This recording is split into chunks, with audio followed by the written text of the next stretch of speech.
வந்து முதலமைச்சர் வந்து சேலத்தில் தமிழ்நாடு மின் பகிர்மான கழகத்தில் கேங்மேன் நண்பர்கள் வந்து தேர்வு எழுதியிருக்கோம். அதில் வந்து கிட்டத்தட்ட பார்த்தீங்கன்னாக்கா 15,000 பேர் வந்து தேர்ச்சி பெற்றிருக்காங்க. அது மதிப்பெண் அடிப்படையில் நம்மளுக்கு வந்து மார்ச் மாதம் நம்மளுக்கு தேர்வு எழுதி மே மாதம்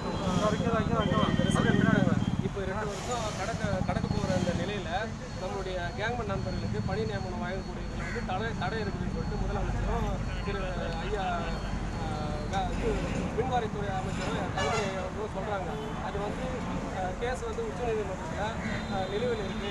அது வந்து வழக்கு வந்தால் தான் எங்களால் வந்து பணி நியமனம் வழங்க முடியும் அப்படின்னு சொல்லிட்டு சொல்கிறாரு. எங்களால் முடிந்த அளவுக்கு கோரிக்கை வைக்கிறதுக்காக நாங்கள் முதலமைச்சர் ஐயா அவர்களை சந்தித்து இன்றைக்கி கேங்மேன் நண்பர்கள் நலனுக்காக எங்களுடைய மனுக்கள் எல்லாம் கொடுத்தோம். அதில் வந்து ஒரு சில சங்கங்கள் வந்து அவங்களுடைய எதிர் மனுக்கள்லாம் வந்து வாபஸ் பெற்றாங்க. எங்களுடைய 10,000 கேங்மேன் நண்பர்களுடைய குடும்பங்கள் வாழ்வாதாரம் மேன்மையடையும், நல்ல நிலைக்கு வரும். இப்போ 10,000 கேங்மேன் நண்பர்களுடைய வாழ்வாதாரம் கேள்விக்குறியாக இருக்குது. அதனால் அரசாங்கம் வந்து இதுக்கு நம்ம நடவடிக்கை எடுத்து உடனடியாக தமிழ்நாடு மின் பகிர்மான கழகத்தில் எங்களுடைய கேங்மேன் நண்பர்களுடைய தகுதி அடிப்படையிலும் எங்களுக்கு பணியான கேங்மேன்களுக்கு வழங்கணும்ன்ற நான் கேட்டுக்கிறேன். நன்றி. முதலமைச்சர் சந்திச்சதில் அவர் வந்து நீதிமன்றத்தில் வழக்கு இருக்குது, அந்த வழக்கு வந்து வந்த பிறகு தான் எங்களால் கோர்ட்டுக்கு போக முடியும் அப்படின்னு சொல்கிறாரு.